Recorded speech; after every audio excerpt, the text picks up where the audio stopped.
जय हिंद मेरे प्यारे साथियों, स्वागत है आप सभी का परीक्षा वाटिका एजुकेशन में। सुपर 30 टेस्ट सीरीज का 10 टेस्ट कंप्लीट हो गया था। आज हम लोग 11वां टेस्ट कंप्लीट करेंगे। 10 टेस्ट इसी यूट्यूब चैनल पर देखने को मिल जाएगा। जो बच्चे सुपर 30 टेस्ट सीरीज ज्वाइन किए थे उनको वैल्यू एडेड मटेरियल्स ग्रुप में मिल रहे होंगे। इसके सिवा एक्स्ट्रा वहां पर मिलता है मटेरियल। जिन्होंने ज्वाइन नहीं किया है अभी भी मौका है। बूस्टर पैक का 20 डे वाला जो टेस्ट चल रहा है उसको जाकर के ज्वाइन कीजिए। ये नंबर है 8676934039। इस नंबर पर जाइए, कॉन्टैक्ट कीजिए। या तो आप लोग परीक्षा वाटिका टेलीग्राम चैनल है परीक्षा वाटिका, यहां पर जाइए। इसके बारे में आपको पूरा डिटेल्स मिल जाएगा कि सुपर 30 और बूस्टर पैक है क्या। इसमें 20 टेस्ट और डेली बेस्ड ना यहाँ पर आपका अभ्यास होता है। जिन बच्चों ने ज्वाइन किया उनसे जाकर के पूछिए, या फिर आप लोग टेलीग्राम पर जाइए या इस नंबर पर कॉन्टैक्ट करके पता कर लीजिए ये सुपर 30 या बूस्टर टेस्ट है क्या। चलिए आज का टेस्ट स्टार्ट करते हैं। 11वां टेस्ट आज हम लोग कंप्लीट करेंगे, जो कि बीपीएससी एडीओ दूसरा पेपर है। समान अध्ययन का ही पेपर है ये। जो बच्चे पहली बार जुड़ रहे हो ना, चैनल को सब्सक्राइब करके बेल आइकन को दबा लीजिए और फटाफट सारे लोग सेशन को लाइक कर लो। चलिए स्टार्ट करते हैं। पहला प्रश्न है, निम्नलिखित में से किस अधिनियम को भारत में अंग्रेजी शिक्षा का मैग्ना कार्टा कहा जाता है। यह हो जाएगा वुड डिस्पैच 1854 का विकल्प बी राइट आंसर हो जाएगा। और भारत में शिक्षा के क्षेत्र में एक व्यापक योजना था, इसी ने प्राथमिक से लेकर के विश्वविद्यालय स्तर तक की शिक्षा के ढांचे का प्रस्ताव रखा था, आप सभी को पता होगा। अगला क्वेश्चन देखिए, निम्नलिखित में से कौन सा नेता भारतीय राष्ट्रीय कांग्रेस के 1907 के सूरत अधिवेशन में उदारवादी यानी कि मॉडरेट्स गुट का नेतृत्व कर रहा था, जहां पार्टी का विभाजन हुआ था। सही जवाब हो जाएगा फिरोज शाह मेहता। इसने फिरोज शाह मेहता ने सूरत अधिवेशन 1907 में अध्यक्षता की थी। और इसमें ना दो भाग में बट गया, एक तो उदारवादी हो गया, उदारवादी, ठीक, और दूसरा पार्ट जो हो गया ये चरमपंथी हो गया, चरमपंथी वाला पार्ट। उदारवादी पार्ट जो था, जो उदारवादी पार्ट, ये चरमपंथी जिसको गरम दल भी कहते हो आप लोग, कौन सा, गरम दल भी कहते हो, ठीक है। और यहां पर क्या हुआ, उदारवादी चरण जो था इसमें फिरोज शाह मेहता, FST फिरोज शाह मेहता, और इनके साथ थे रास बिहारी बोस, RBB शॉर्ट में लिख दे रहा हूं यहां पर। और इनके साथ समर्थन कर रहे थे उदारवादी चरण का। और दूसरा जो गरम दल था, गरम दल का कौन सपोर्ट कर रहे थे, लाला लाजपत राय, लाला लाजपत राय इसका सपोर्ट कर रहे थे, जो गरम दल, चरमपंथी दल का, ठीक है। चलिए आगे बढ़ते हैं। नील दर्पण नाटक जो नील बागान मालिकों के शोषण को चित्रित करता है, किसके द्वारा लिखा गया था। इस प्रश्न का सही जवाब हो जाएगा दीन बंधु मित्र के द्वारा लिखा गया था। कब, 1860 ईस्वी में लिखा गया था। नील दर्पण एक नाटक था। नेक्स्ट क्वेश्चन है, 1931 के भारतीय राष्ट्रीय कांग्रेस के कराची अधिवेशन की अध्यक्षता किसने की थी, जहां मौलिक अधिकारों और राष्ट्रीय आर्थिक नीति पर प्रस्ताव पारित किए गए थे। करेक्ट आंसर हो जाएगा सरदार वल्लभ भाई पटेल, विकल्प भी यहां पर सही जवाब हो जाएगा। और राष्ट्रीय आर्थिक नीति यानी कि नेप, नेशनल इकोनॉमिक पॉलिसी। अब यहां पर ना एक चीज और जुड़ा है, नेप, नेशनल एजुकेशन पॉलिसी 2020, दोनों को ना अलग अलग समझना आप लोग। अगला देखिए, 1904 में अभिनव भारत सोसाइटी नामक क्रांतिकारी संगठन की स्थापना किसने की थी। सही जवाब हो जाएगा विकल्प बी विनायक दामोदर सावरकर, VD सावरकर ने किया था। और अभिनव भारत सोसाइटी जो है इसकी स्थापना कब हुई थी, 1904 ईस्वी में हुई थी, ये भी ध्यान रखना आपको। और इनके भाई जो थे गणेश सावरकर और VD सावरकर, दोनों मिलकर किया था। इनके भाई का क्या नाम था, गणेश सावरकर, दोनों भाई मिलकर इस सोसाइटी का गठन किया था। अगला देखिए, भारत में कम्युनिस्ट आंदोलन का अग्रदूत पायनियर किसे माना जाता है। ये पायनियर माना जाता है MN राय को। किसको, MN राय को। MN राय का फुल नाम क्या था, मानवेंद्र नाथ रॉय। कभी पूछ दिया जाए तो क्या होगा, मानवेंद्र नाथ, नाथ होगा ना, नाथ रॉय। चलिए अगला देखिए, निम्नलिखित में से किस अधिनियम ने केंद्र में द्वैध शासन की शुरुआत की थी। ये द्वैध शासन भारत सरकार अधिनियम 1935 से जुड़ा हुआ है, विकल्प सी यहां पर करेक्ट आंसर हो जाएगा। और 1919 का जो अधिनियम है इसी से प्रांत में द्वैध शासन लागू होता है, तो यहां पर विकल्प सी इसका राइट आंसर होगा, 1935 हो जाएगा, ठीक है। चलिए ध्यान है ना आप लोग को, ये ना सेंटर में यानी केंद्र में। और अगर ये पूछा जाए कि प्रांतीय क्षेत्र में कब हुआ, तो 1919 वाला करना, स्टेट में यानी कि प्रांत वाला क्षेत्र में 1919 में लागू हुआ और केंद्र में हुआ था 1935 में। अगला क्वेश्चन देखिए, किस गवर्नर जनरल पर महाभियोग इंपीचमेंट लगाया गया था, चलाया गया था। यह चलाया गया था वॉरेन हेस्टिंग्स के ऊपर। और ये ना बंगाल का पहला गवर्नर जनरल था जो ब्रिटिश संसद में एडमंड बर्क और अन्य लोग द्वारा कुशासन भ्रष्टाचार के आरोप में महाभियोग इसके ऊपर चलाया गया था, लेकिन अंततः क्या हुआ था, बरी हो गया था, कुछ नहीं इसके ऊपर हुआ। आगे क्या है, springing tiger A study of a revolutionary किसकी जीवनी है? सही जवाब हो जाएगा सुभाष चंद्र बोस की जीवनी है ये, और ह्यूग टॉय द्वारा लिखा गया है, उसका नाम है ह्यूग टॉय, इनके द्वारा ही लिखा गया है ये springing tiger a study of revolutionary. अगला देखिए, न्यू लैम्प्स फॉर ओल्ड नामक लेख श्रृंखला जिसने नरमपंथी कांग्रेस की नीतियों की आलोचना की, किसने लिखी थी? अरविंदो घोष ने लिखा था इसको। विकल्प सी करेक्ट आंसर हो जाएगा। 1893-94 में 1893-94 में इंदु प्रकाश समाचार पत्र में यह प्रकाशित हुआ था। कौन से समाचार पत्र? इंदु प्रकाश में, इंदु प्रकाश में यह प्रकाशित हुआ था। क्या? New lamps for old. ध्यान रखना आप सभी को। और इस लेख में भारतीय राष्ट्रीय कांग्रेस की उस समय की उदारवादी और याचिका आधारित रणनीति की कड़ी आलोचना की गई थी, इसी में न्यू लैम्प्स फॉर ओल्ड के माध्यम से इंदु प्रकाश में, यह ध्यान रखना है। अगला देखिए, निम्नलिखित में से कौन तीनों गोलमेज सम्मेलन में उपस्थित रहे थे? बताइए इसमें से कौन थे ऐसे व्यक्तित्व, तो बताइए। तो सबसे पहले तो हो जाएंगे भीमराव अंबेडकर और तेज बहादुर सप्रू, ये दोनों थे। ठीक है, तो तीनों गोलमेज सम्मेलन कब कब? 1930, 31 और 1932, तीन ईयर है। महात्मा गांधी केवल दूसरे गोलमेज सम्मेलन 1931 में शामिल हुए थे, महात्मा गांधी, ये ध्यान रखना है। तेज बहादुर सप्रू के नाम पर प्रयागराज यानी इलाहाबाद में इनके नाम पर ही जो केंद्रीय अस्पताल, जो जिला में अस्पताल होता है ना, क्या कहते हैं उसको, सारे लोग बताओ तो? सदर अस्पताल कहते हो ना, सदर, तो वही सदर अस्पताल इनके नाम पर ही है, बहुत बड़ा हॉस्पिटल है इनके ही नाम पर। तो क्या हो जाएगा दूसरा और तीसरा? तो केवल ए हो जाएगा। ठीक है, 2 और 3। अगला देखिए, सल्तनत काल के दौरान दीवान ए मुस्तखराज विभाग का प्राथमिक कार्य क्या था? यहां पर 4 विकल्प दिया गया, बताइए क्या होगा करेक्ट आंसर? ये होता था राजस्व बकाया की जांच करना और वसूली करना। विकल्प ए सही जवाब हो जाएगा। ये जो था ना, वो ये विभाग राजस्व अधिकारी के खाते की गहन जांच करने के लिए बनाया गया था, जिस पर ना राज्य का राजस्व बकाया था या जो गबन में लिप्त हो गए थे। इसका उद्देश्य था कि भ्रष्टाचार पर अंकुश लगाया जाए और राज्य के जो राजस्व संग्रह है इसको अधिकतम किया जाए, ताकि ना सल्तनत की आर्थिक मजबूती बढ़ाया जा सके। अगला देखिए, मुगल प्रशासन में मनसबदारी प्रणाली के संदर्भ में निम्नलिखित कथनों पर विचार कीजिए। भाग्य कूट की तरफ क्या कहा जा रहा है? सही पूछा जा रहा है। अब देखिए स्टेटमेंट कौन सा सही होगा। पहला देखिए क्या है, पहला दिया गया जात यानी ZAT, जात पद सैनिक की व्यक्तिगत स्थिति और वेतन को निर्धारित करता है। क्या है ये? करेक्ट दिया गया है, बिल्कुल सही दिया गया है। ठीक है, और मनसबदारी प्रणाली में ना मुगल की प्रशासनिक सैन्य व्यवस्था की रीढ़ कहा जाता है मनसबदारी प्रणाली को, और यह किसके द्वारा शुरू किया गया था? अकबर द्वारा। तो जो जात है ना, मनसबदार के पद जो होते थे व्यक्तिगत वेतन और सामाजिक हैसियत को दर्शाता था, ये वाला तो सही हो गया। दूसरा देखिए, सवार, सवार पद जो है उसके अधीन रखे जाने वाले घोड़ों और सैनिकों की वास्तविक संख्या को इंगित करता है, यह भी स्टेटमेंट सही दिया गया है, क्योंकि सवार की संख्या ना जात के बराबर नहीं होती थी, लेकिन इसकी संख्या के बराबर नहीं होती थी। अगला देखिए, अगला क्या है तीसरा स्टेटमेंट, यह प्रणाली दशमलव प्रणाली पर आधारित नहीं थी। तो यह प्रणाली मूल रूप से मंगोलों की दशमलव प्रणाली पर आधारित थी। किसकी? मंगोल का जो दशमलव प्रणाली था ना उसके ऊपर आधारित था। मंगोल का दशमलव लिखना भूल गए, दशमलव लिख लीजिए।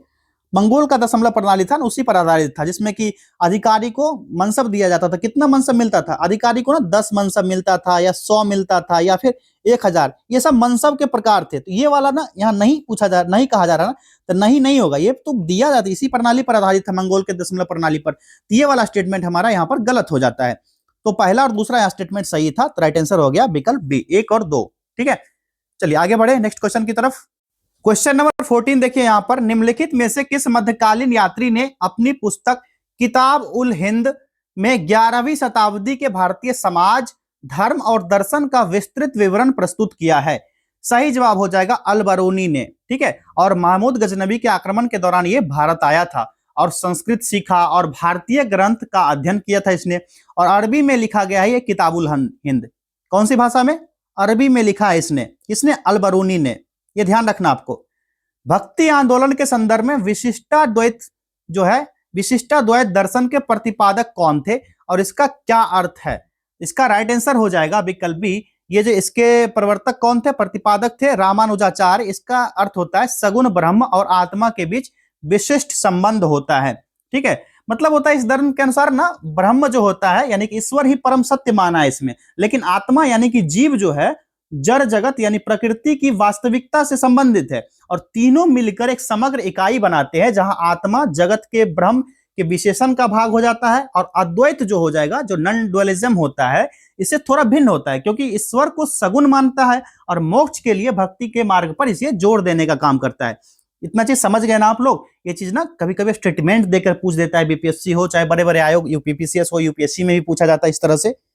अगला देखिए, सप्तपर्णी गुफा का संबंध किस महत्वपूर्ण ऐतिहासिक घटना से है? यह हो जाएगा प्रथम बौद्ध संगीति के आयोजन से संबंधित है, विकल्प सी इसका करेक्ट आंसर हो जाएगा। अगला देखिए क्वेश्चन नंबर 17, गुप्त काल के दौरान जारी किए गए सिक्कों के संदर्भ में निम्नलिखित कथनों पर विचार कीजिए। स्टेटमेंट दिया गया है, उसके बाद कूट की तरफ दौड़िए, क्या कहा जा रहा है, कौन सा ऐसे सही है या है। ठीक है, अब यहां पर देखिए कूट के अकॉर्डिंग कौन सा सही होगा। चलिए स्टेटमेंट पढ़ते हैं। पहला स्टेटमेंट क्या है, गुप्त शासकों ने बड़ी संख्या में सोने के सिक्के जारी किए जिसे दिनार कहा जाता था। यह स्टेटमेंट सही है, बिल्कुल सही है। यहां पर पहला स्टेटमेंट यहां पर सही हो जाएगा, दिनार कहा जाता था सोने के सिक्कों को। ठीक, और जो सुपर 30 वाले हैं, हाल फिलहाल में जो व्हाट्सएप पर जो सेशन चलता है हमारा, वहां पर मैंने एक क्वेश्चन भी पूछा था, जो सोना का सिक्का गुप्त शासक द्वारा चलाया जाता था उसको क्या कहा जाता, दिनार कहा जाता था। आप लोग बताना सारे लोग जो सुपर 30 वाले हैं, ग्रुप में ये सेशन में चला था ना क्वेश्चन। चलिए आगे बताइए, दूसरा यहाँ स्टेटमेंट क्या दिया गया है। दूसरा स्टेटमेंट, इन सिक्कों पर धार्मिक प्रतीकों विशेषकर गरुड़ का व्यापक उपयोग किया गया था। यह भी स्टेटमेंट यहां पर सही हो जाएगा। ठीक है, तीसरा स्टेटमेंट क्या है, चांदी के सिक्कों को रूपक कहा जाता है। यह भी स्टेटमेंट यहां पर सही होगा, चांदी के सिक्कों को रूपक कहा जाता है। और चंद्रगुप्त द्वितीय जो विक्रमादित्य के शकों पर विजय के बाद में चांदी का सिक्का चलाया था, और इसी को ना रूपक या रुपयक कहा था। रूपक या रुपयक कहा था किसने, चंद्रगुप्त द्वितीय ने। ठीक, अगला देखिए, अगला है नहीं ना, यह 4 क्या दिया गया, 4 कुछ नहीं है। ये कह रहा है कि उपर्युक्त कथनों में से कौन सा या शेष सही है, तो बताइए कौन सा सही होगा यहाँ पर। तो राइट आंसर हो जाएगा 1 2 3, तीनों स्टेटमेंट यहाँ पर सही दिए गए थे, विकल्प डी सही जवाब हो जाएगा। चलिए क्वेश्चन नंबर 18 को देखिए, निम्नलिखित में से कौन सा महाजन पद वर्तमान बिहार के क्षेत्र में स्थित नहीं था। बताइए कौन सा महाजन पद, ये वत्स हो जाएगा यहाँ पर। ठीक है, वत्स जो है वर्तमान के बिहार के संबंधित नहीं है। 16 महाजन पद है, जिसमें से 3 प्रमुख महाजन पद वर्तमान में बिहार में है। एक तो हो जाएगा कौन सा, मगध। मगध की राजधानी बताइए कहां पर हो जाएगा, राजगृह हो जाएगा या पाटलिपुत्र हो जाएगा, जो कि साउथ बिहार का पार्ट है। ठीक, दूसरा है वज्जी संघ। वज्जी संघ की राजधानी कहां पर, वैशाली, आप सभी को पता होगा वैशाली यानी कि नॉर्थ बिहार का पार्ट। तीसरा अंग का क्षेत्र हो जाएगा, जिसकी राजधानी कहां थी, चंपा थी। ठीक, और चंपा जो हो जाएगा जो भागलपुर, ठीक है, और मुंगेर का क्षेत्र हो जाएगा, भागलपुर या मुंगेर का क्षेत्र हो जाएगा ये चंपा। और वत्स जो था ना, वत्स ये ना किसकी राजधानी थी, कौशांबी की। कौशांबी इसकी राजधानी थी वत्स की। ठीक, और वर्तमान का जो है ये इलाहाबाद। ठीक है, इलाहाबाद या इलाहाबाद कहिए, सबसे अच्छा प्रयागराज। प्रयागराज इसका नाम है ना, प्रयागराज का आधुनिक में ये स्थित है। चलिए अगला देखिए, ऋग्वैदिक काल की सभा और समिति, क्या सभा और समिति नामक संस्थाओं के संदर्भ में निम्नलिखित में से कौन सा कथन सही नहीं है। यहां बताइए कौन सा स्टेटमेंट सही नहीं होगा। तो यहां पर इसका राइट आंसर क्या होगा, यहां पर पहला देखिए, पहला क्या है, ये जनजातीय सभाएं जो राजा की शक्ति पर नियंत्रण रखती थी, ये सही दिया गया है। दूसरा देखिए, सभा संभवतः कुलीनों या वृद्धों की एक छोटी और विशिष्ट सभा थी, ये भी स्टेटमेंट यहां पर सही दिया गया है। तीसरा है, समिति एक व्यापक जनसभा थी जिसमें सभी लोग भाग ले सकते थे, ये स्टेटमेंट भी सही दिया गया है। आगे देखते हैं, और चौथा स्टेटमेंट होगा ना यहाँ पर, चौथा स्टेटमेंट देखिए क्या है, अथर्ववेद में इन्हें प्रजापति की 2 पुत्रियां बताया गया है जो इनकी कमजोरी होती थी, इस स्थिति को दर्शाता है। यहाँ जो ऑप्शन डी जो है ना, ये गलत दिया गया है। ठीक है, क्योंकि हालांकि जो अथर्ववेद में समा और समिति की प्रजापति की 2 पुत्रियां बताया गया है, लेकिन ना यह संदर्भ ऋग्वैदिक काल का नहीं है, बल्कि ये ना उसके बाद का जो वैदिक काल का है, वैदिक काल की स्थिति हो जाएगी। तो ये यहाँ पर ना गलत दिया गया है, ऋग्वैदिक काल का नहीं है। वैदिक काल में राजतंत्र मजबूत हुआ और इस संस्था का प्रभाव धीरे धीरे कम होता गया। इसके कालक्रम अनुसार क्या हो जाएगा, ये जो है ना ऋग वैदिक काल के संदर्भ में सही नहीं होगा, इसीलिए विकल्प डी यहाँ पर गलत हो जाएगा। तो यही राइट आंसर होगा क्योंकि यहाँ पर सही नहीं पूछा जा रहा था। चलिए अगला क्वेश्चन देखिए, सिंधु सभ्यता के किस स्थल से जुते हुए खेत यानी प्लॉट फील्ड के साक्ष्य मिले हैं? तो बताइए कौन से साक्ष्य? ये कालीबंगा से मिला है। कहां से? कालीबंगा से। चलिए अब पॉलिटी के क्वेश्चन को देखते हैं। भारतीय संविधान की प्रस्तावना में समाजवादी और पंथ निरपेक्ष शब्द किस संशोधन द्वारा जोड़े गए हैं?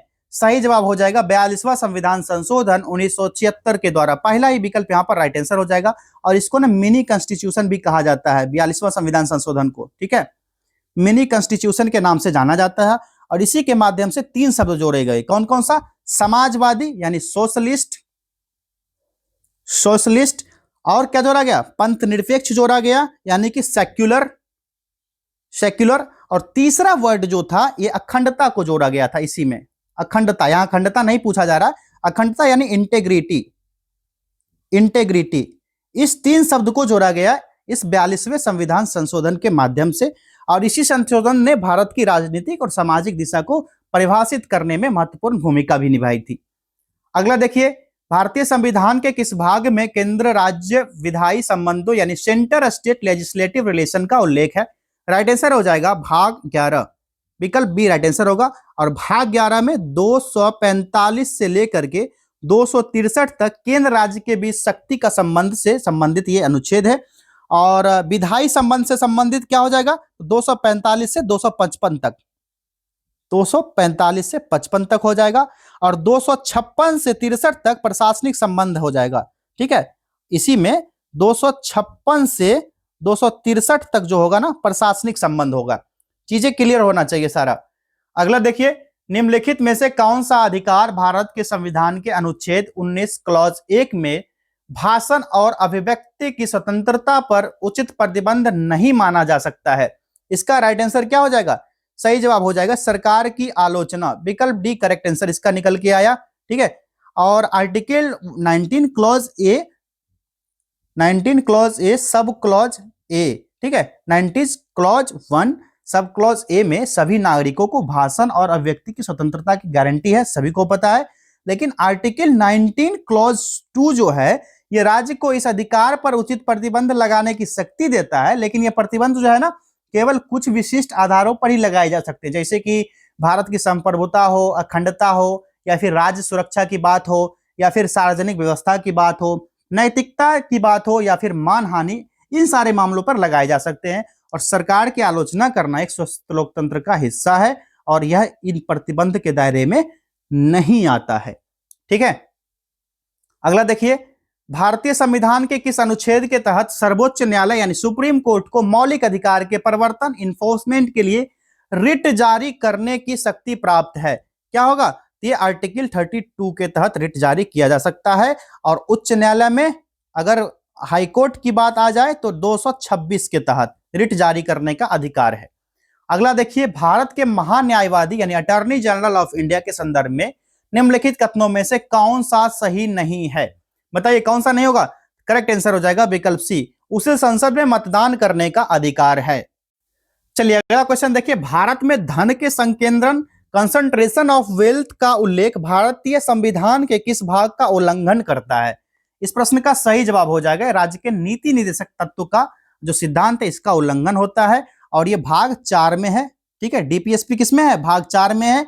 जो आर्टिकल है 39 क्लॉज बी और 39 क्लॉज सी, इसी के विशेष रूप से संसाधन के समान वितरण और धन के संकेंद्रण को रोकने की बात कही जा रही है ताकि एक कल्याणकारी राज्य की स्थापना हो सके।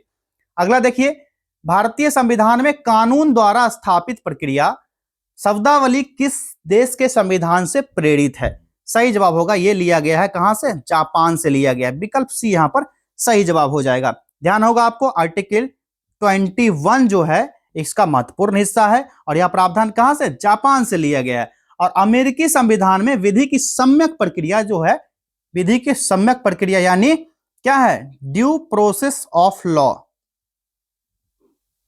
ठीक है, यह सिद्धांत है जो थोड़ा अधिक व्यापक होगा। ठीक है, इसी से संबंधित ये भी है, procedure established by law. Same to same है लगभग लगभग, लेकिन ये ना इसमें थोड़ा बड़ा हो जाता है। इस मामले में ये प्रोसीड्योर एस्टैब्लिश्ड बाय लॉ थोड़ा सा छोटा हो जाता है। अगला देखिए, 73वें संविधान संशोधन अधिनियम 1992 के प्रावधानों के संबंध में निम्नलिखित कथनों पर विचार कीजिए। यहाँ पर स्टेटमेंट, यहाँ पर कूट देखो दिया गया है। अब देखिए यहाँ पर कूट की तरफ कहा जा रहा है सही है, पूछा जा रहा है। स्टेटमेंट पढ़ते हैं, उसके बाद देख लेंगे कौन सा सही है कौन सा गलत होगा। पहला स्टेटमेंट क्या दिया गया है? पहला कथन है इसने संविधान में एक नया भाग 9A जोड़ा।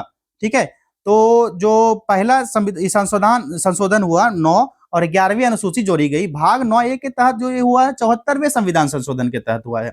ठीक है, 73वें के तहत नहीं, ये 74वें के तहत हुआ। तो पहला तो यहाँ पर टाटा बाय बाय। इसने त्रिस्तरीय यानी कि 3 स्तरीय पंचायती राज प्रणाली की स्थापना का प्रावधान किया है। दूसरा स्टेटमेंट क्या है? ये सही दिया गया, बिल्कुल सही दिया गया है। और महिलाओं के लिए कम से कम 1/3 आरक्षण अनिवार्य किया है, यानी कि 1/3 33%। ये वाला भी स्टेटमेंट यहाँ पर सही हो जाएगा। दूसरा तीसरा सही है, पहला यहाँ पर गलत दिया गया, क्योंकि पहला जो है 74वें संविधान संशोधन के अंतर्गत हुआ था। ये वाला 73वां पूछा जा रहा था, तो पहला स्टेटमेंट गलत, तो 2 और 3 सही हो जाएगा। विकल्प बी यहाँ पर करेक्ट आंसर। अगला देखिए, यदि भारत के प्रधानमंत्री संसद के उच्च सदन यानी कि राज्यसभा के सदस्य हैं तो क्या होगा? तो वह अविश्वास प्रस्ताव पर मतदान नहीं कर सकते हैं। क्या होगा? वह अविश्वास प्रस्ताव पर मतदान नहीं कर सकते। विकल्प ए राइट आंसर हो जाएगा। अगला देखिए, निम्नलिखित में से कौन सा एक संवैधानिक निकाय यानी कॉन्स्टिट्यूशनल बॉडी नहीं है? कौन सा नहीं होगा? इसमें से हो जाएगा राष्ट्रीय मानवाधिकार आयोग। क्या? राष्ट्रीय मानवाधिकार आयोग इससे संबंधित नहीं होगा। और इसमें देखिए, चुनाव आयोग 324 से संबंधित है, आर्टिकल 324 से। वित्त आयोग आर्टिकल 280 से संबंधित है।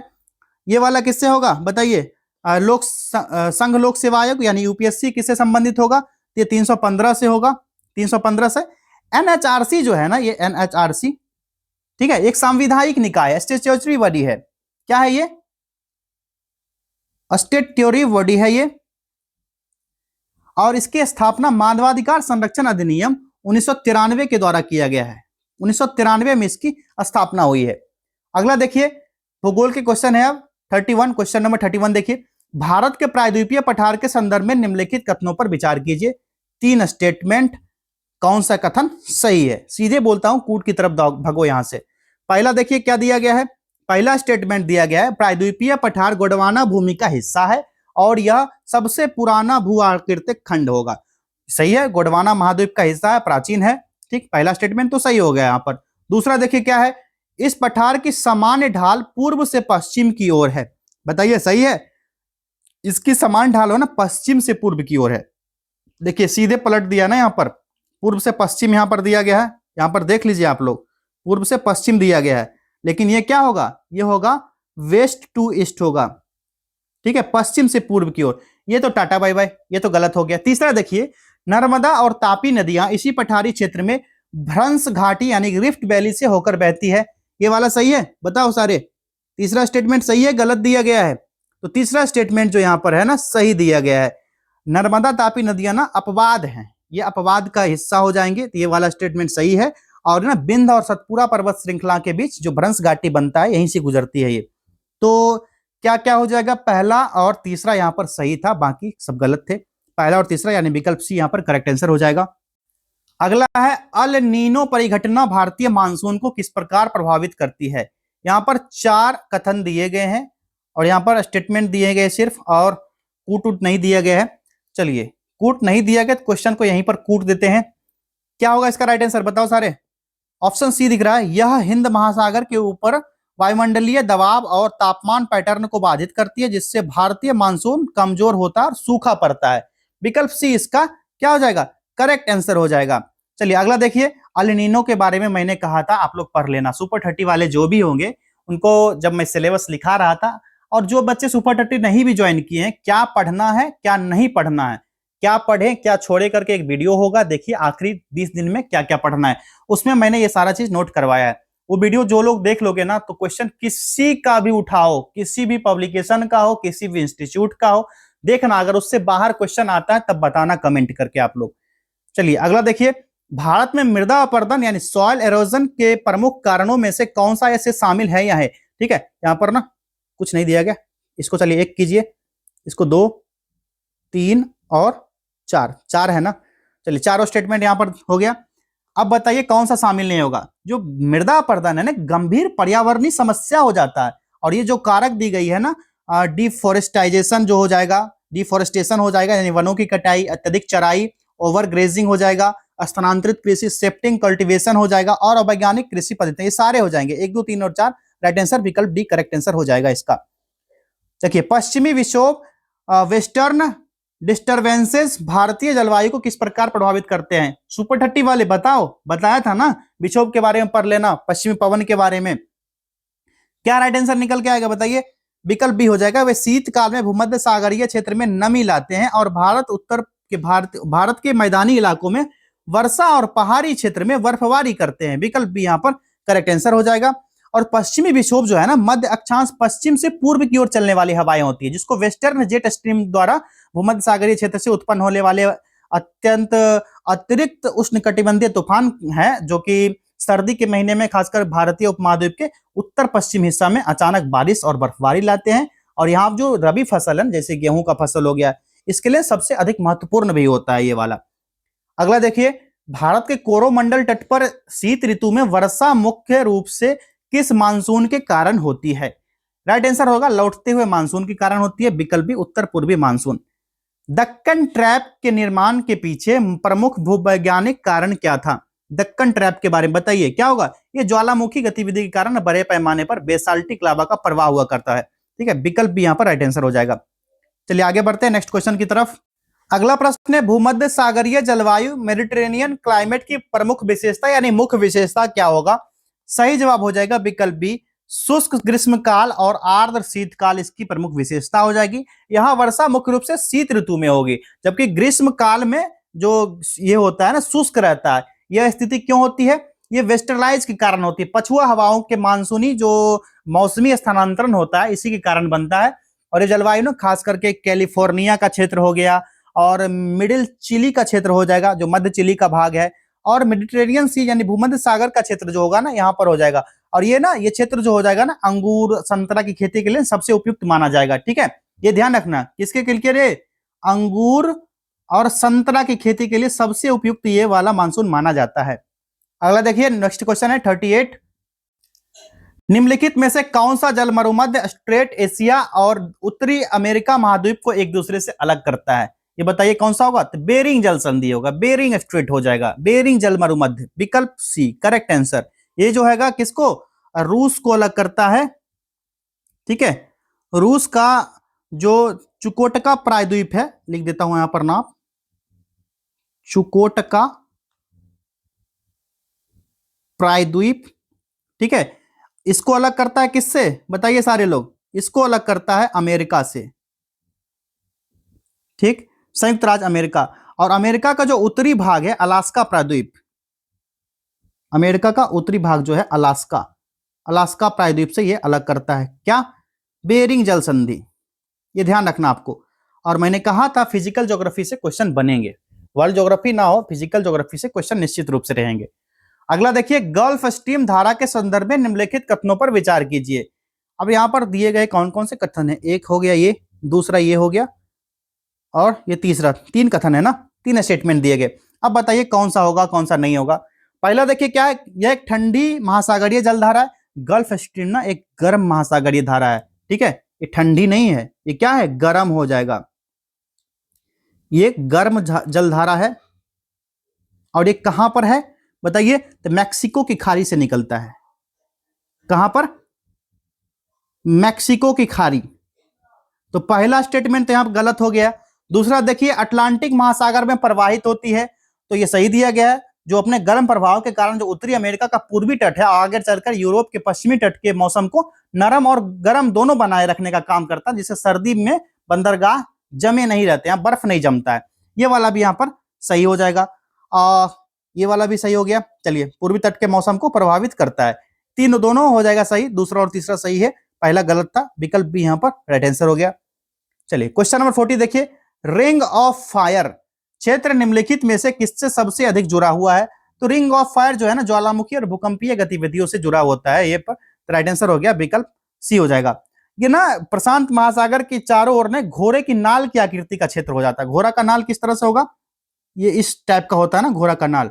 ठीक है, इस टाइप की एक आकृति बनाता है। मेरा सही नहीं बना है, थोड़ा सा आप लोग एडजस्ट कर लेना।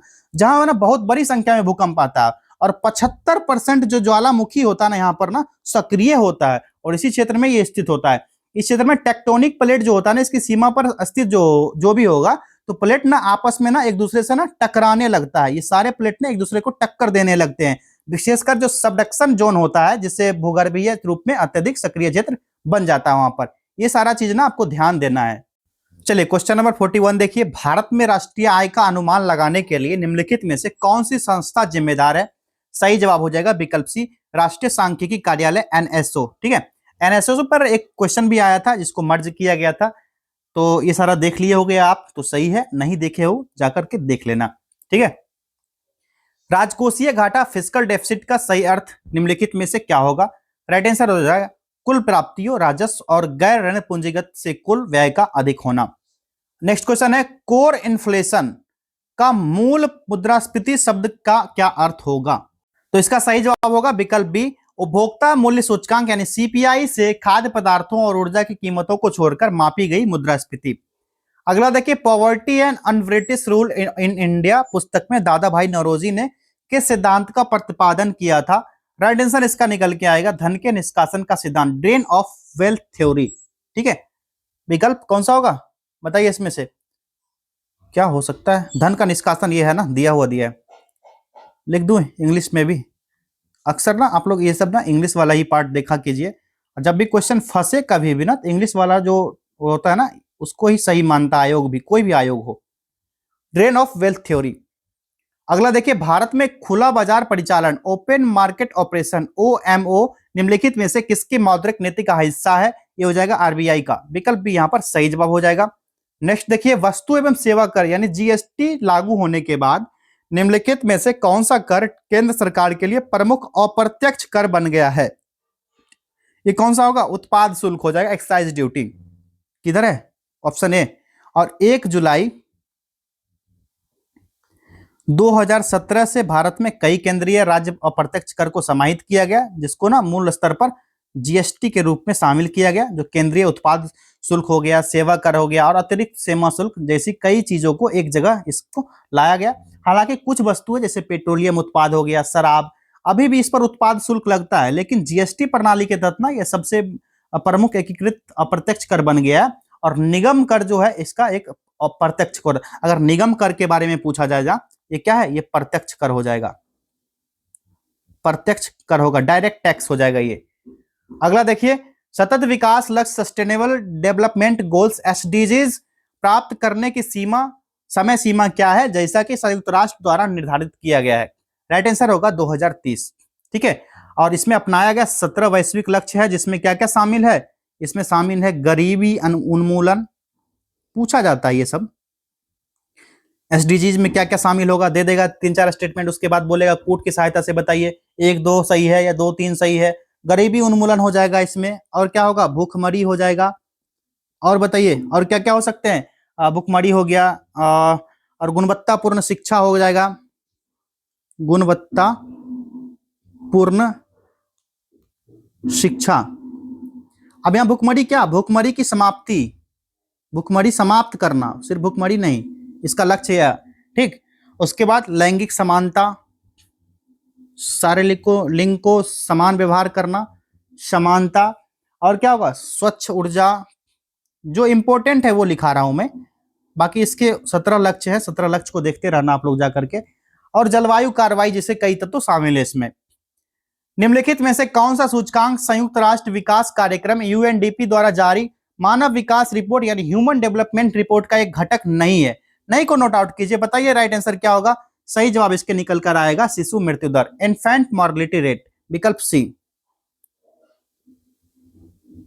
अगला प्रश्न है, विशेष आर्थिक क्षेत्र स्पेशल इकोनॉमिक जोन सेज का प्राथमिक उद्देश्य क्या होगा? राइट आंसर है निर्यात को बढ़ावा देने के लिए एक शुल्क मुक्त एनक्लेव प्रदान करना, विकल्प सी सही जवाब हो गया। अब आएगा बिहार स्पेशल का पार्ट। आप सभी को एक बात बता दूं कि बिहार स्पेशल का एक मैराथन वीडियो 2.5 घंटे का है, 2 घंटे 30 मिनट का, उसमें टोटल 300 प्रश्न करवाए गए हैं। 300 प्रश्न इस प्रकार हैं, इसको 3 से गुना कर लीजिए। हर एक प्रश्न में ना एक प्रश्न निकल कर आ रहा है, कम से कम एक, मैक्सिमम 2 से 3 प्रश्न भी बन रहे हैं। इन 300 प्रश्न अगर आप लोग कर लेते हो तो लगभग मेरे अनुमान से 1000 प्रश्न प्लस मान लो, ठीक है, वो कवर हो जाएगा। और इसी यूट्यूब चैनल पर वो अपलोड है, किसी भी सेक्शन में जाओ, या ये वाला सेक्शन जो सुपर 30 वाला सेक्शन है यहाँ पर आपको देखने को मिल सकता है, या फिर सुपर 30 का ही आप लोग 7, 8 और 9वां जो टेस्ट है इसको देख लोगे, बिहार स्पेशल है, और इसी वीडियो को मैराथन डाला गया है। इसका राइट आंसर क्या होगा, पहले देखिए, इसका क्वेश्चन पढ़े ही नहीं। प्राचीन बिहार के इतिहास में वज्जी संघ कॉन्फेडरेसी की राजधानी कहां थी और इसकी शासन प्रणाली कैसी थी? ये जो था ना वज्जी संघ, ये वैशाली इसकी राजधानी थी और गणतंत्रीय रिपब्लिकन था, ठीक है। और वज्जी महाजनपद जिसमें कुल 8 राज्य शामिल था और इसकी राजधानी कहां थी, वैशाली, ठीक है। और एक और राज्य था, बताइए आप लोग कमेंट कीजिए, एक और कौन सा महाजनपद था जहां पर गणतंत्र प्रणाली लागू था? और सुपर 30 वालों, व्हाट्सएप वॉइस चैट में मैंने ये पूछा था कि कौन सा 2 गणतांत्रिक प्रणाली वाला महाजनपद है, आप सभी को याद होगा। चलिए आगे देखिए, बिहार में 1857 के महान विद्रोह का नेतृत्व करने वाले कुंवर सिंह के संबंध में निम्नलिखित कथनों पर विचार कीजिए। राइट आंसर क्या हो जाएगा? अरे भाई पहले इसको ना देखते हैं, ये स्टेटमेंट है और ये कूट दिया गया है। अब स्टेटमेंट को पढ़ते हैं एक एक करके। उन्होंने जगदीशपुर भोजपुर क्षेत्र में नेतृत्व किया, बिल्कुल सही है। दूसरा है, वह विद्रोह के दौरान घायल होने के बाद 1858 में वीरगति को प्राप्त हुए, दूसरा स्टेटमेंट भी सही दिया गया है। तीसरा होगा, उन्होंने छापा मार युद्ध यानी गुरिल्ला वारफेयर तकनीक का कुशलता से प्रयोग किया, ये भी सही दिया गया है। तो क्या होगा, 1, 2, 3, राइट आंसर विकल्प डी। मौर्य साम्राज्य की राजधानी पाटलिपुत्र के प्रशासन का विस्तृत वर्णन किस प्राचीन यूनानी यात्री की पुस्तक में मिलता है? सही जवाब होगा मेगास्थनीज की पुस्तक में मिलता है, और मेगास्थनीज की पुस्तक जो थी इंडिका, इसी में मिलता है, इंडिका पुस्तक थी, ये ध्यान रखना आप सभी को। और मौर्यकालीन पटना के नगर प्रशासन, सामाजिक जीवन और आर्थिक स्थिति का विस्तृत अध्ययन इसमें किया गया है, विस्तृत विवरण किया गया है इंडिका में। बिहार में सदाकत आश्रम की स्थापना किसने की थी, जो स्वतंत्रता संग्राम का एक प्रमुख केंद्र बना? इस प्रश्न का राइट आंसर क्या होगा, बताओ सारे लोग। अध्यक्ष थे कौन? मजहरुल हक थे, 1921 ईस्वी में। अगला देखिए, 1917 का चंपारण सत्याग्रह महात्मा गांधी का भारत में पहला सविनय अवज्ञा आंदोलन था, इसका कारण क्या था? आप सभी को पता होगा, तिनकटिया प्रणाली, जिसके तहत नील की खेती का विरोध किया गया था। विकल्प बी सही जवाब हो गया, तिनकटिया प्रणाली। अगला देखिए, बिहार में बकास्त आंदोलन का उद्देश्य क्या था? बकास्त आंदोलन, तो ये क्या था? जमींदारों द्वारा ना जबरन ली गई भूमि की वापसी की मांग की गई थी। तो कौन सा होगा बताइए, पहला ही होगा ना, जो बकास्त आंदोलन हुआ था ना 1930-40 के दशक में हुआ था, एक किसान आंदोलन था, और इसका नेतृत्व जो है मुख्य रूप से शाहजानंद सरस्वती ने किया था। शाहजानंद सरस्वती, नाम लिख लीजिएगा पूरा, स्पेस नहीं है हमारे पास यहाँ। पाल वंश के महान शासक धर्मपाल द्वारा बिहार में किस प्रसिद्ध शिक्षण संस्थान की स्थापना हुई थी? राइट आंसर होगा विक्रमशिला विश्वविद्यालय की स्थापना की गई थी, और नालंदा की स्थापना जो है कुमारगुप्त ने किया था। कुमारगुप्त जो फर्स्ट था, गुप्त वंश का था ये, ठीक, इसी ने किया था। पाल वंश के शासक धर्मपाल ने 8वीं शताब्दी के अंत में भागलपुर के पास जो है ये किया था विक्रमशिला विश्वविद्यालय की स्थापना। इसका क्या नाम था बताइए, अभी बताया ना, धर्मपाल, धर्मपाल ने इसकी स्थापना की।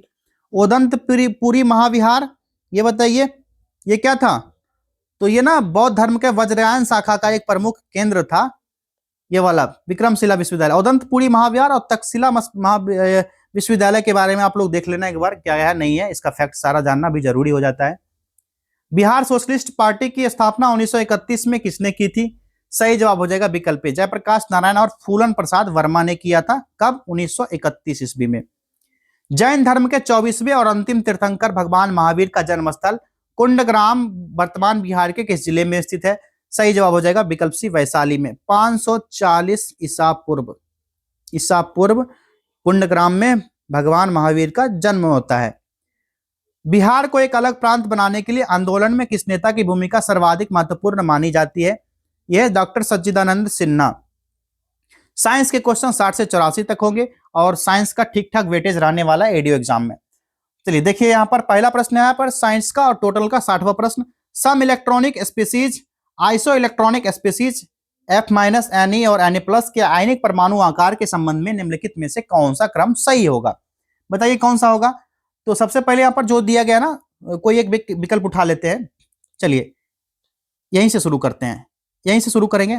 F- में कितना होगा? इसमें प्रोटॉन कितना होगा? तो F माइनस में प्रोटॉन होगा 9 और इलेक्ट्रॉन की संख्या कितनी होगी 10 हो जाएगी।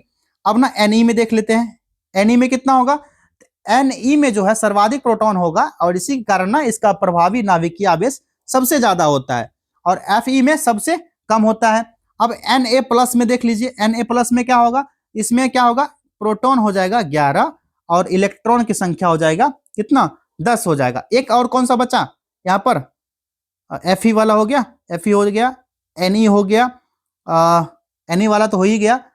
तो Ne में जो होगा, इसमें लिखना भूल गए थे, प्रोटॉन इसमें कितना होगा 10 होगा और इलेक्ट्रॉन भी क्या होगा 10 होगा, दोनों की संख्या इसमें 10-10 होगी। तो यहाँ पर सही क्रम कौन सा हो जाएगा, तो हो जाएगा सबसे पहले Fe माइनस सबसे ज्यादा होगा, Ne हो जाएगा, उसके बाद Na प्लस हो जाएगा, विकल्प भी यहाँ पर राइट आंसर हो जाएगा।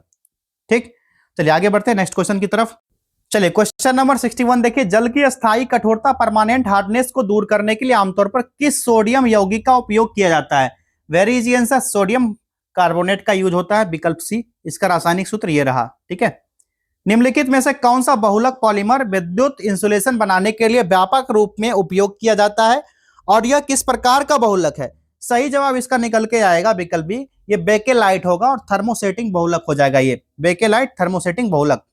फोटोग्राफी में प्रयोग किए जाने वाले हाइपो का रासायनिक नाम क्या होगा, इसका नाम है सोडियम थायोसल्फेट, सोडियम थायोसल्फेट, विकल्प ए राइट आंसर हो जाएगा। ये क्या करता है, इसको फिक्सिंग एजेंट के रूप में यूज किया जाता है, Na2S2O3 है इसका रासायनिक सूत्र, फिक्सिंग एजेंट के रूप में यूज होता है, जो एक्सपोज्ड फिल्म से अपरिवर्तित सिल्वर हाइलाइट को ना घोल देता है, जिससे छवि जो होता है ना, पिक्चर होता है ना, स्थायी हो जाता है, परमानेंट हो जाता है।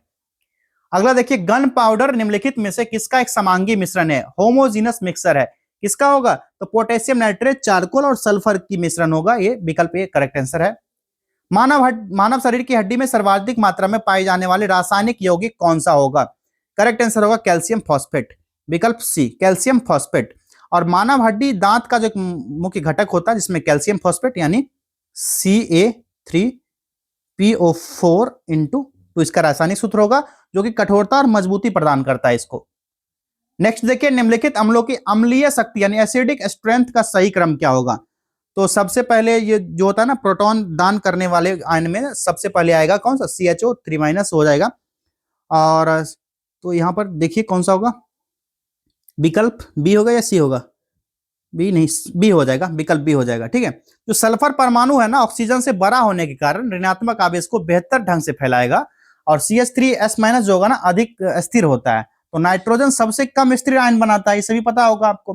तो क्या होगा, CH3SH हो जाएगा ग्रेटर देन CH3OH और CH3NH2, इसका करेक्ट आंसर निकल के आएगा। ऑटोमोबाइल और विमानों के निर्माण में कार्बन फाइबर का व्यापक उपयोग किस प्रमुख गुणधर्मों के कारण किया जाता है। सही जवाब है विकल्प सी, उच्च शक्ति भार अनुपात और ताप प्रतिरोध के कारण। अगला क्वेश्चन है, केपलर के ग्रहीय गति के नियम के संदर्भ में निम्नलिखित कथनों पर विचार कीजिए। ये एक स्टेटमेंट दिया गया, देखिए कूट भी है, कूट में कहा जा रहा है कौन सा ऐसे सही है या है। ठीक है, अब पहले स्टेटमेंट पढ़िए फिर कूट की तरफ भागेंगे, सही वाला चूज करना है। पहले देखिए पहला स्टेटमेंट क्या है, प्रत्येक ग्रह सूर्य के चारों ओर एक वृत्त में गति करते हैं, तो ये वाला सही है। तो केपलर का पहला नियम है ना, कक्षाओं का नियम बताता है, तो प्रत्येक ग्रह सूर्य के चारों ओर एक दीर्घवृत्त यानी कि एलिप्स में गति करता है, दीर्घवृत्त में। यहां पर क्या होना चाहिए, दीर्घवृत्त यानी कि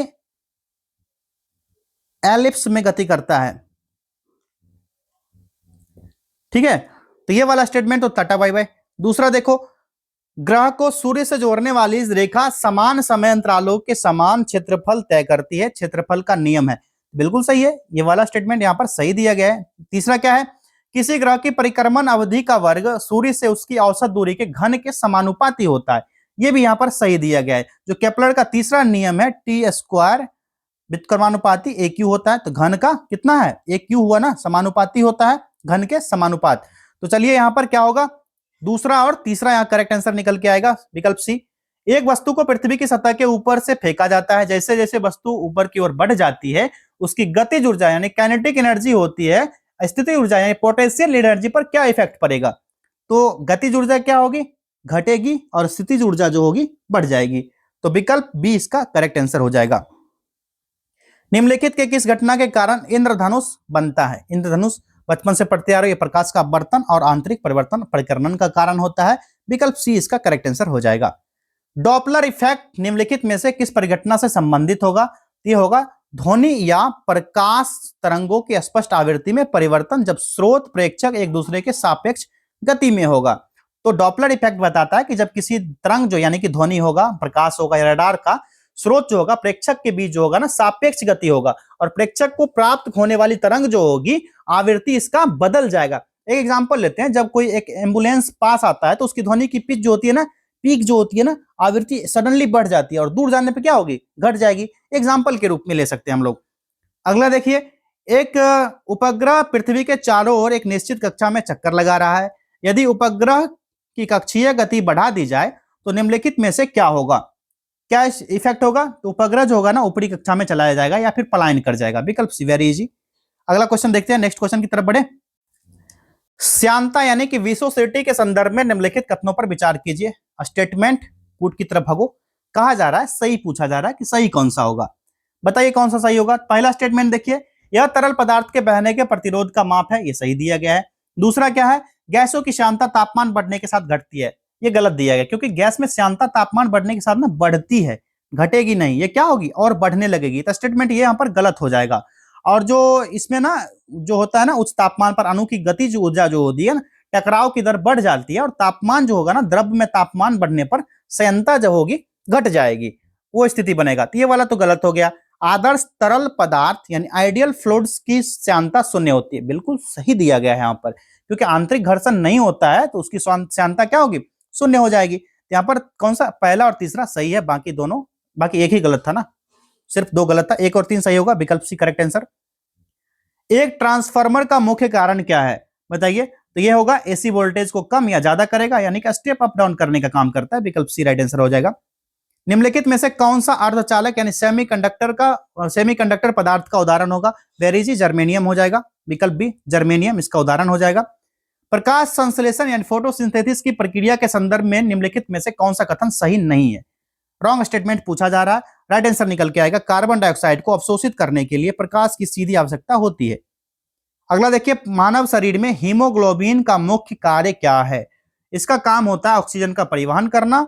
जो हीमोग्लोबिन होता है, लाल रक्त कोशिकाएं जो होती है, आरबीसी जिसको कहते हो, इसमें पाया जाने वाला एक प्रोटीन होता है, और इसमें ना आयरन पाया जाता है। क्या चीज? इसमें आयरन पाया जाता है, जिसका प्राथमिक कार्य होता है कि फेफड़ों में ऑक्सीजन को बांधे रखना और शरीर के विभिन्न ऊतकों तक, टिश्यू तक इसको पहुंचाने का काम करना।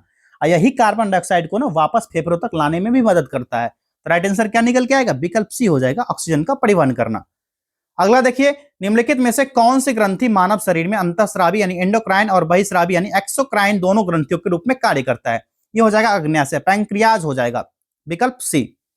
माइटोकॉन्ड्रिया को कोशिका का बिजली घर, पावर हाउस कहा जाता है, क्योंकि यह किसके उत्पादन के लिए जिम्मेदार है? ये एटीपी के लिए होता है जिम्मेदार, ठीक है, एटीपी के लिए। और ये कोशिकीय श्वसन जो सेलुलर रेस्पिरेशन होता है ना, अब यहां पर तो रिकॉर्डिंग स्टॉप हो गया था, ये वाला क्वेश्चन पढ़े थे या नहीं पता नहीं, फिर से पढ़ लेते हैं। माइटोकॉन्ड्रिया को कोशिका का बिजली घर कहा जाता है, क्योंकि यह किसके उत्पादन के लिए जिम्मेवार है? प्रोटीन के लिए तो नहीं होगा, ये एटीपी के लिए जिम्मेवार होता है, एटीपी के लिए यानी एडिनोसिन ट्राइसफॉस्फेट के लिए जिम्मेदार होता है, जिसका उपयोग ना विभिन्न जैविक कार्य को करने के लिए किया जाता है। देखते हैं ऑप्शन दिया गया है नहीं दिया गया है। ऑप्शन एटीपी दिया गया है, विकल्प सी इसका सही जवाब हो गया। अगला देखिए, डीएनए फिंगरप्रिंटिंग तकनीक किसके द्वारा विकसित की गई थी? राइट आंसर हो जाएगा एलेक जेफरीज द्वारा। विकल्प बी सही जवाब हो जाएगा, ठीक है, और एलेक जेफरीज ने 1984 में किया था। अगला देखिए, निम्नलिखित में से कौन सा विटामिन जल में घुलनशील यानी वाटर सॉल्युबल हो जाएगा? विटामिन सी हो जाएगा, ठीक है। और वसा में पूछा जाए, वसा में घुलनशील कौन कौन सा होगा भैया? तो वसा में हो जाएगा vitamin A, vitamin D, vitamin E और विटामिन के। अगर इसको याद करना हो ना, केडा से याद कर लेना, केडा, वसा में घुलनशील विटामिन केडा। अगला देखिए, मानव मस्तिष्क का कौन सा भाग मुख्य रूप से संतुलन, बैलेंस में शरीर की मुद्रा, पोस्चर को बनाए रखने के लिए जिम्मेदार होता है? ये कौन सा होगा बताइए आप लोग? ये होगा अनुमस्तिष्क, सेरेबलम हो जाएगा, विकल्प बी। फाइलेरिया रोग का वाहक यानी वेक्टर निम्नलिखित में से कौन सा होगा? तो इसका वेक्टर हो जाएगा क्यूलेक्स मच्छर। क्यूलेक्स मच्छर किधर है? विकल्प बी। अनुवांशिकता के नियम, लॉ ऑफ इनहेरिटेंस किसके द्वारा प्रतिपादित किए गए थे? तो इसका राइट आंसर निकल के आएगा ग्रेगर मंडल द्वारा, ठीक है। कब आया था? कमेंट करना। अब देखिए करंट अफेयर्स के क्वेश्चन। एडुटेरिया वाला करंट अफेयर्स तो चल रहा है, जो बच्चे नहीं देख रहे जाकर के देखना।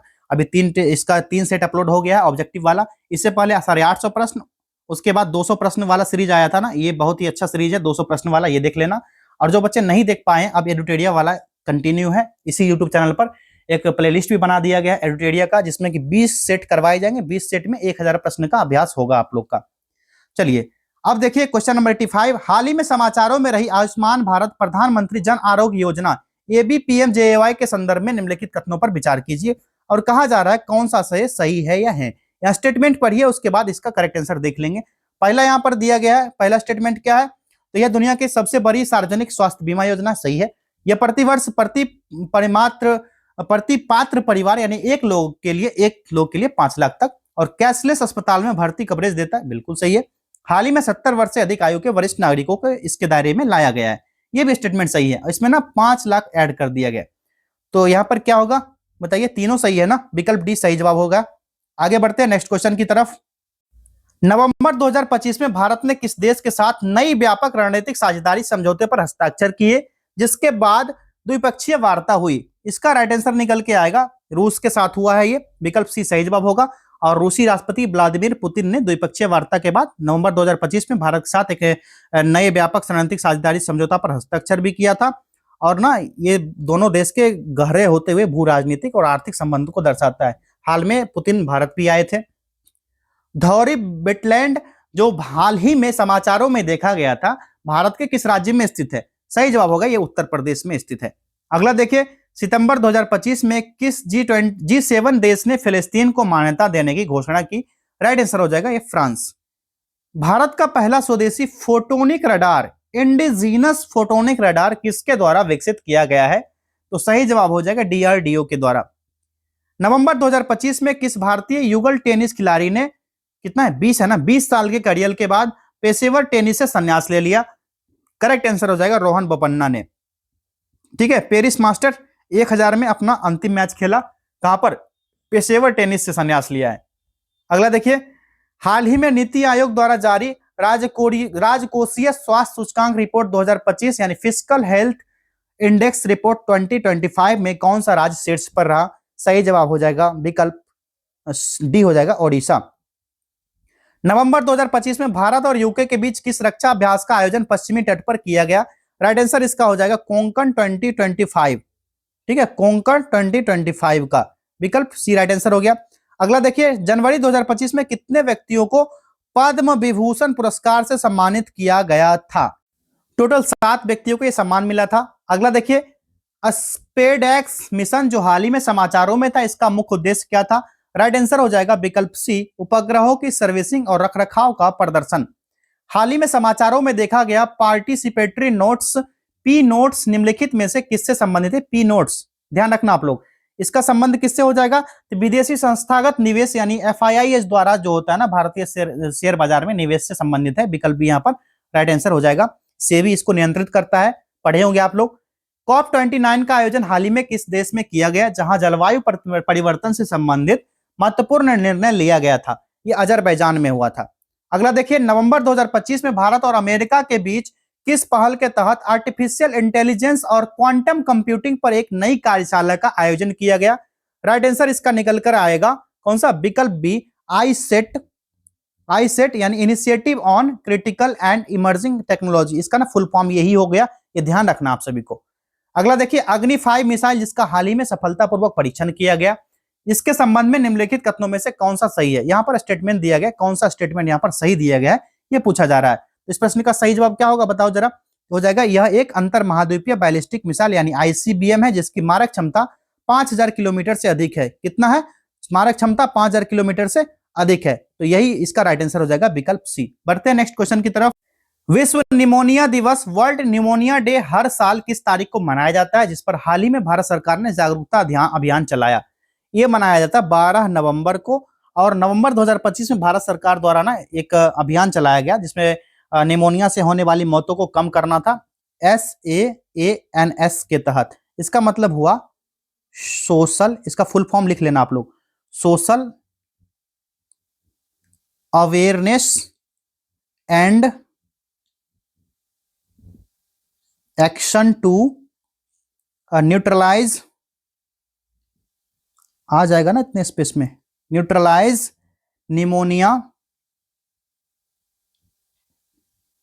Pneumonia successfully. ठीक है, ये इसका फुल फॉर्म हो जाएगा, social awareness and action to neutralise pneumonia successfully, ये इसका फुल फॉर्म हो गया। चलिए आज के टेस्ट का आखिरी प्रश्न, नवंबर 2025 में भारतीय नौसेना द्वारा किए गए प्रमुख त्रिसेवा अभ्यास ट्राई सर्विसेज एक्सरसाइज का नाम क्या था? करेक्ट आंसर इसका हो जाएगा विकल्प सी, ऑपरेशन त्रिशूल इसका नाम था। और ये ना बड़े त्रिसेवा अभ्यास का नेतृत्व किया जिसमें भारतीय सशस्त्र बल के 3 अंगों को समन्वित क्षमताओं का प्रदर्शन, तीनों सेना इसमें भाग ली थी, ये ध्यान रखना आपको। चलिए मिलेंगे अगले टेस्ट में। जिन बच्चों ने सुपर 30 ज्वाइन नहीं किया बेटा जाकर ज्वाइन कर लो आप लोग, सुपर 30 टेस्ट सीरीज ये नंबर है, जाइए यहाँ पर ज्वाइन कर लीजिए, या फिर जो बूस्टर पैक है उसको ज्वाइन कर लीजिए। जो बच्चे ज्वाइन किए उनको थोड़ा सा हेल्प मिल रहा है, थोड़ा नहीं बहुत हेल्प मिल रहा है, और यहाँ पर डेली बेस्ड पर स्टडी किया जाता है, आपका रिवीजन होगा, डेली टेस्ट होता है, ये सारा चीज आपके लिए बहुत इंपॉर्टेंट होगा। कितना भी पढ़े रहोगे, कितने पढ़ाकू रहोगे, विद्वान रहोगे, साल भर का पढ़ा धरा रह जाएगा जब अंत समय में आप लोग प्रैक्टिस नहीं करोगे, अभ्यास नहीं होगा। अभ्यास कैसा होना चाहिए? एक सही दिशा में होना चाहिए। सही दिशा में कैसा अभ्यास होगा? तो सिलेबस तो लंबा चौड़ा है, जीके जी समंदर जैसा गहरा है, तो यहाँ पर ना 58 इंपॉर्टेंट टॉपिक्स को सेलेक्ट किया गया। अब इन सारा 58 टॉपिक्स कौन सा है, कौन कौन सा है, इसका एक वीडियो बनाया गया है, क्या पढ़ें क्या छोड़े। अब आप कहोगे कि 58 टॉपिक्स आप लोग क्या बोल रहे हो, 58 टॉपिक्स यहीं से क्वेश्चन आएंगे, आप यहाँ पर दादागिरी कर रहे हो। बेटा जाओ, 58 टॉपिक्स मैंने शेयर किया है, बजाबते यूट्यूब पर शेयर किया गया, वहां पर वीडियो देखिए जाकर के, वहां से क्वेश्चन बन रहे नहीं बन रहे, कहीं से भी आप टेस्ट लगा रहे हो, यहाँ पर ज्वाइन करना है कीजिए, कोई बात नहीं ज्वाइन नहीं कीजिए, लेकिन ये वाला वीडियो देख लो, यहीं से 58 टॉपिक्स है, यहीं से क्वेश्चन मैक्सिमम बीपीएससी में बनते आ रहे हैं शुरू से, आगे भी इसी से बनेंगे क्वेश्चन।